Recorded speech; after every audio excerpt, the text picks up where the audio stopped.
why 1% is poor thing. This worker unlucky la. Never use a harness book here. Don't worry, this happening. Our construction site always be safe.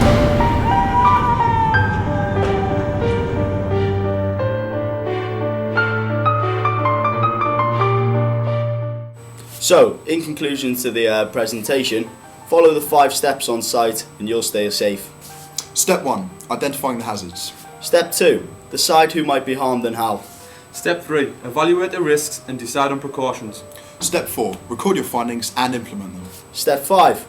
Review your assessment and update if necessary. Good practice saves lives. Stay safe and stay alive.